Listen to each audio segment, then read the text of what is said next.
Tanah dering dah. Ambil air wuduk, ambil sembahyang, buat tombol krek sikit. Dah. Itu telah. Nak maknanya. Boleh buat begitu. Pada sudut peluang tu ada. Tapi kita tak buat. Kenapa? Iman yang ada dalam hati kita.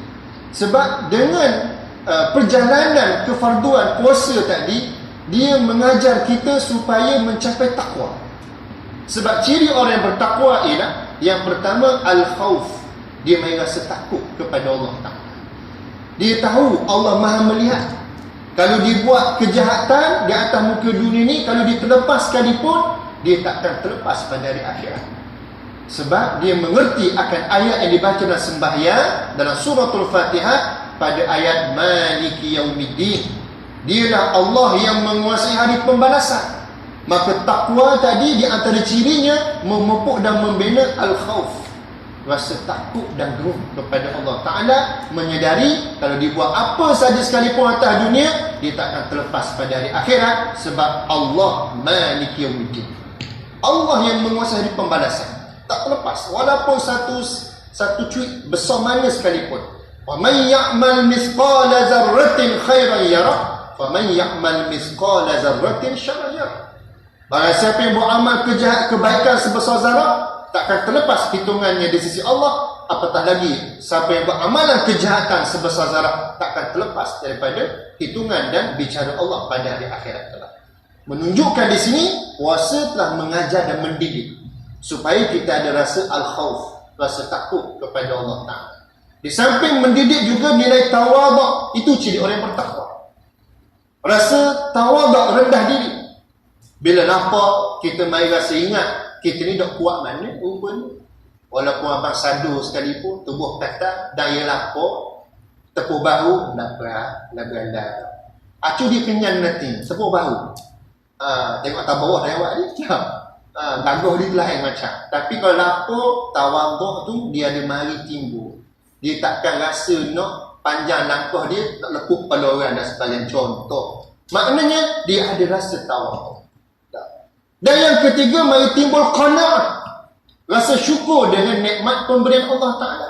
Selama ni kenyangnya semua, mak kambing semua, pak kambing, mungkin tak ngembek je. Nak ingat orang susah tu tak mari ni tak. Tapi bila puasa ni, mari lapar, ingat orang susah. Dia ingat pada golongan yang memerlukan. Sebab itu dia mari rasa syukur, qanaah dengan nikmat apa yang Allah rezekikan. Dia takkan pergi jauh lagi. Dia akan mesti ingat, oh ada lagi orang susah pada aku, gini orang lapar. Aku lapar begini, nak ada orang lapar yang tak dapat makan dan minum. Terutama saudara-saudara Islam kita di luar sana yang berhadapan dengan cabaran, peperangan dan sebagainya. Diuji dengan kelaparan musim sejuk dan sebagainya. Maka itu membawa kita kepada penjanaan dan pemerkasan iman sehingga sampai darjat takwa. Itu maksudnya. Sebab itu Allah Ta'ala sebut la'allakum tattaqun, moga-moga kamu bertakwa. Namun pentingnya takwa dalam kehidupan kita sebagai orang Islam yang mengaku beriman ni, sebab kita tak terlepas menunaikan 3 tanggungjawab dalam kehidupan kita. Apa latar belakang kita, apa kita punya pekerjaan kita, apa kita punya keturunan kita tak dapat 3 perkara.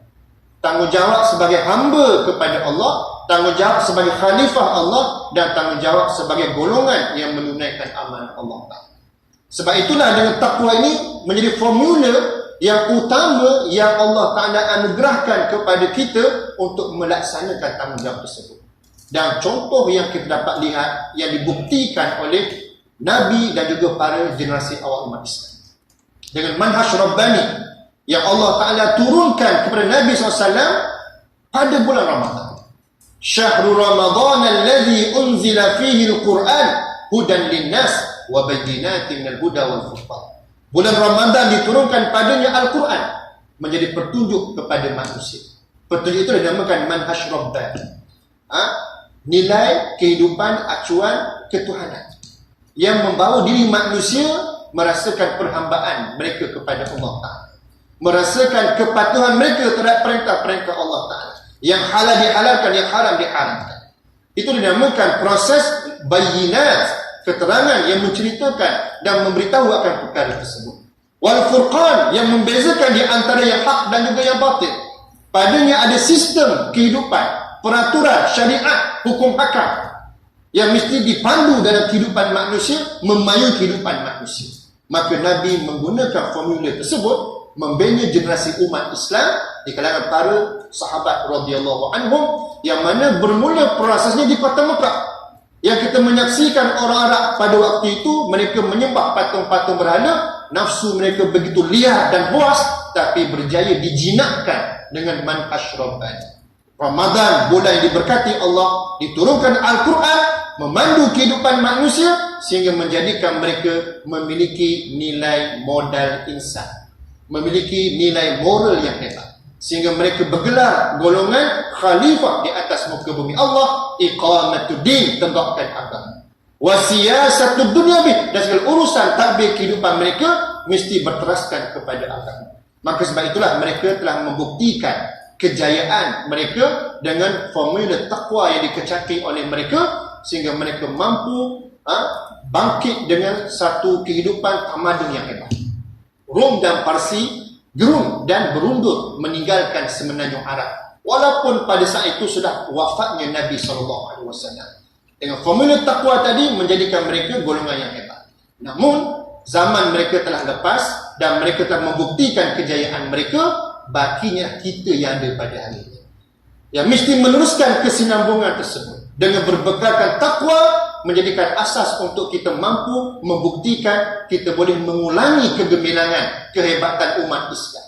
Namun kalau kita gagal, maksudnya kita belum memenuhi apa yang Allah Ta'ala kehendaki. Jangan kita rasa syok sendiri sehingga kita rasa layak dah syurga Allah Subhanahu Wa Ta'ala. Nak dapat takwa macam mana? Bulan Ramadan dia ramai mari surah sejid, habis Ramadan masuk raya ramai jadi atur raya. Itu kita tak mahu. Yang kuat bertadarus bulan Ramadan, habis Ramadan tidur terus. Yang kuat berqiyam mulai pada Ramadan, habis Ramadan terkulai habis. Tak mahu begitu. Itulah trend yang berlaku dalam masyarakat kita. Dok kata, dok kena, dah kata kena. Jadi kita kena muhasabah. Kita beribadah, kita melaksanakan ketaatan di bulan Ramadan ini adalah kerana Allah, betulkan niat kita ikhlas mencari keredaan Allah Ta'ala. Yang mana dengan kesan daripada nilai itu membawa kesinambungan, kita mampu meneruskan amal-amal soleh, amal-amal ketaatan yang kita lalui dalam tempoh satu bulan ini. Lekat hawa, lekat tabiat, lekat amalan itu menjadikan kita menjiwai sifat generasi yang bertakwa yang sebenarnya. Tidak mahu takwa itu hanya wujud pada bulan Ramadan, kita nak kesinambungannya selepas Ramadan, kita mampu kekalkan momentum itu, mampu melaksanakan nilai-nilai ibadah yang kita lakukan. Kita bangun malam bertahajud, kita baca Quran banyak-banyak, kita bersedekah, kita banyakkan solat 5 waktu di surau masjid dan sebagainya, membawa kepada suatu, itulah nilai kehidupan umat Islam yang sebenarnya. Maka bila kita jadikan Ramadan sebagai satu kekuatan booster untuk kita kelangsungan menjadi hamba-hamba Allah yang beriman, yang bertakwa kepada Allah Subhanahu Wa Ta'ala. Moga-moga kita mencapai kepada apa yang disabdakan Nabi SAW, man qama ramadana imanan wa ihtisaban ghufira lahu ma taqaddama min zambi.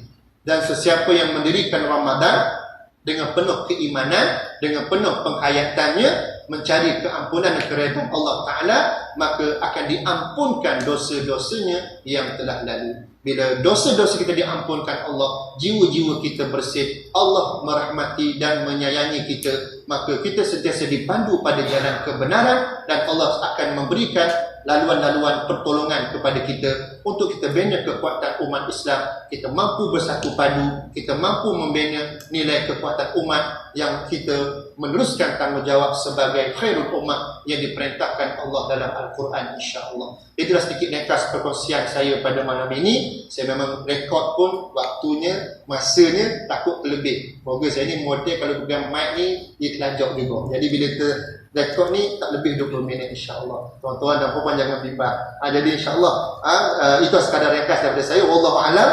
Aqulu qawli hadza wa astaghfirullahal azim li wa lakum. Assalamualaikum warahmatullahi wabarakatuh. Qumu ila salatikum.